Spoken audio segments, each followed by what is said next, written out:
নমস্কার বন্ধুরা, আর live and cooking চ্যানেলে আবার একটা রেসিপি নিয়ে চলে এলাম। সবাইকে স্বাগত জানাই তোমাদেরকে। দেখো, আজকে রেসিপি দেখেই বুঝতে পারছো এখানে খাসির মাংসের একটা রেসিপি আছে। তা এটা খুব কম মশলার উপকরণেই আমি করেছি, আর খুব তেল মশলা ব্যবহারও করিনি। তা প্রথমে দেখো, আলুগুলোকে আমি গোল গোল করে কেটে নিচ্ছি, একটু বড়ো সাইজের করে। সেটাকে আমি খুব বেশি তেল না দিয়ে, দেখো অল্প তেলেই আমি এটাকে ভেজে নিচ্ছি। একটু সামান্য লবণ আর হলুদ দিয়ে এটাকে আমি ভেজে নেব। ভাজাটা হয়ে গেলে আমি তুলে নেব। এখানটায় আলু না ভেজেও খাসির মাংস করা যায়, কিন্তু এখানে আলুটাকে আমি ভেজে নিলাম। দেখো ভাজা হয়ে গেছে, আমি এবারে আলুগুলোকে তুলে নিচ্ছি। এবারে কড়াইতে তেল গরম হয়ে যেতে শুকনো লঙ্কা, দুটো তেজপাতা, গরম মশলা, দারচিনি, এলাচ, লবঙ্গ আর জিরে, কিছুটা গোটা জিরে আমি ফোড়ন দিলাম। দিয়ে একটু নেড়ে চেড়ে পেঁয়াজ কেটে রেখেছিলাম, কিছুটা পেঁয়াজ আমি দিয়ে দিয়েছি। এখানে আমি 4টে পেঁয়াজ দিয়ে দিয়েছি। দিয়ে একটু লাল লাল ভাজা হতে রসুন 2 চামচ, রসুন বড়ো চামচে 2 চামচ রসুন আমি এটাকে দিয়ে ভালো করে রসুনটাকেও ভেজে নেব। এবার দিয়ে দেবো আদা। এখানে পরিমাণ মতো আমি আদা দিয়েছি, এখানে 2 চামচ আমি আদা ব্যবহার করেছি। যেহেতু খাসির মাংস সেই জন্য একটু বেশি পরিমাণ দিয়েছি, কিন্তু যে পরিমাণ মাংস আছে তাতে খুব বেশি পরিমাণ লাগেনি। আর এই মশলাটা ভাজা হয়ে গেলে দেখো হলুদ গুঁড়ো দিয়ে দিচ্ছি, আর লাল লঙ্কার গুঁড়ো, যেটাকে ঝাল লঙ্কা বলা, সেই লঙ্কার গুঁড়ো দিয়ে দিলাম। দিয়ে আমি খুব ভালো করে এই পেঁয়াজ, আদা, রসুনের সঙ্গে আর ফোড়নের সঙ্গে আমি এই লঙ্কা হলুদটাকে খুব ভালো করে ভেজে নেব, যাতে কাঁচা গন্ধগুলো পুরোপুরি চলে যায় আর মশলাটা খুব ভালো ভাজা হয়। আর এদিকে খেয়াল রাখতে হবে যেন মশলাটা পুড়ে না যায়। ভাজা হয়ে গেলে এবার ধুয়ে রাখা যে মটন ছিল সেটাকে আমি দিয়ে দিচ্ছি। এখানটায় প্রায় আমার মটনের ছিল 800 গ্রাম মতো মটন ছিল। আর পিসগুলো তোমরা দেখতেই পাচ্ছ, মোটামুটি ভালোই পিস। এই মটনটাকে আমি ভালো করে মশলার সঙ্গে ভালো করে কষিয়ে নেব। এখানে কষাটা যত ভালো হবে ততটা টেস্ট ভালো হবে। তো দেখো, মশলার সঙ্গে খুব ভালো করে আমি কষিয়ে নিচ্ছি, তোমরা দেখতেই পাচ্ছ। আর গরমের সময় কিন্তু খুব বেশি কি তেল মশলা দিইনি, খুব বেশি তেল মশলা দেওয়ার প্রয়োজন নেই। আর গরমও পড়েছে প্রচণ্ড, সেই জন্য কম তেল মশলা দিয়ে কিন্তু আমাদের এই গরমের উপযোগী যে খাসির মাংস কীভাবে খাওয়া যায় সেটাই তোমাদের সামনে তুলে ধরেছি। কিছুটা জিরে গুঁড়ো 1 চামচ, আর কিছুটা ধনে গুঁড়ো, মানে 1 চামচ ধনে গুঁড়ো, 1 চামচ জিরে গুঁড়ো দিয়ে দিলাম। দিয়ে এই মাংসের সঙ্গে আমি এই মশলাগুলোকেও ভালো করে কষিয়ে নেব। একটু সময় ধরে, অল্প তেল মশলা কিন্তু একটু সময় ধরে যদি কষানো যায় তাহলে এই যে তরকারিটার টেস্ট খুব ভালো হয়। একটাই মাত্র টমেটো আমি কেটে রেখেছিলাম কুচিয়ে 8 টুকরো করে, সেটাকে দিয়ে দিচ্ছি। দিয়ে এটাকে খুব ভালোভাবে আমি কষিয়ে নেব। দেখো তোমরা দেখতেই পাচ্ছ তেল ছেড়ে দিয়েছে। এবারে আমি কিছুটা লবণ দিয়ে দেবো।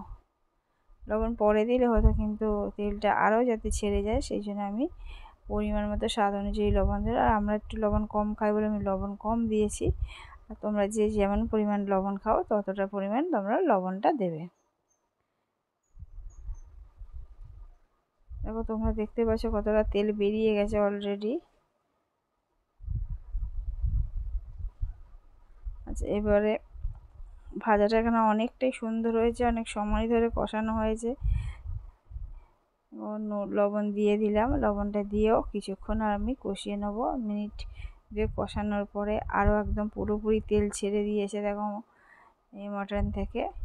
এখানে কষানোটা প্রায় কমপ্লিট হয়ে গেছে, আর বেশি কষানোর দরকারও নেই, কারণ পুরোপুরি মাংস যে মটনের যে পিসগুলো আছে ভালোই সিদ্ধ হয়ে গেছে। আর দেখো আমি এখানে জল দিয়ে দিলাম, পরিমাণ মতো জল দেবে, যার যতটা গ্রেভি দরকার ততটাই।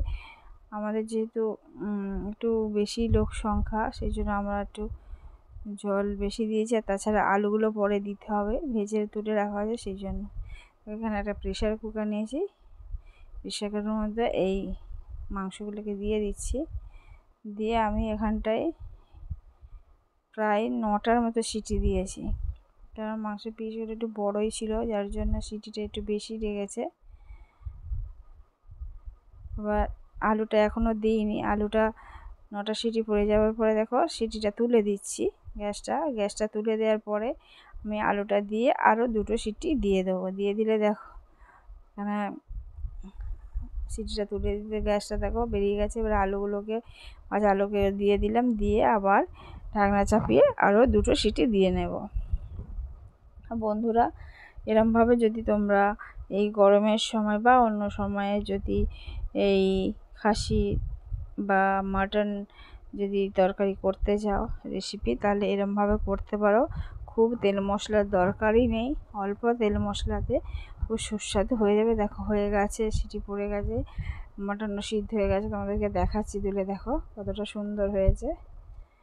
এবার খুব গ্রেভি মানে খুব গাঢ় হয়নি, কেননা যেহেতু গরম পড়েছে সেজন্য হালকা রান্না আমার পছন্দ, সেই জন্য করেছি। আর একটু লাস্টে ধনেপাতা কুচিয়ে দিলাম আর সামান্য ঘি আমি ছড়িয়ে দিয়েছি, যাতে আরও টেস্টটা খুব ভালো লাগে। আর ঘি দিলে মাটনে টেস্ট ভালো লাগে, শুধু তাই নয় তার সঙ্গে হজমও খুব ভালো হয়।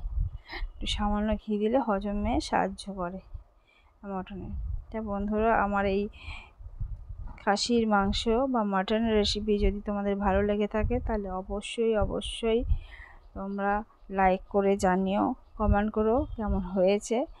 আর অবশ্যই বাড়িতে ট্রাই করো। আর যদি ভালো লেগে থাকে তাহলে বন্ধুবান্ধবদের সঙ্গে শেয়ার করো। আর যারা নতুন বন্ধু আছে চ্যানেলে, তারা অবশ্যই সাবস্ক্রাইব করে পাশে থেকো, যাতে আমার চ্যানেলটা এগিয়ে যায়। আর পুরনো বন্ধুদের অনেক ধন্যবাদ যারা আমার পাশে আছো। আজকে দেখো তোমাদেরকে দেখাচ্ছি কত সুন্দর হয়েছে। তা বন্ধুরা, আজকের আমার এই মাটনের রেসিপি এই পর্যন্ত। আবার অন্য কোনো রেসিপি নিয়ে তোমাদের সামনে চলে আসবে। ততক্ষণ তোমরা ভালো থেকো, সুস্থ থেকো। অনেক ধন্যবাদ। আর তোমাদের কাছে আরও অনুরোধ রইল, প্লিজ বন্ধুরা ভিডিওগুলো তোমরা পুরো দেখো। আর অবশ্যই তোমাদের কাছে একটা অনুরোধ যে তোমরা লাইক করে দিও। তোমাদের একটা লাইক আমার অনেকটাই উপকারে আসবে।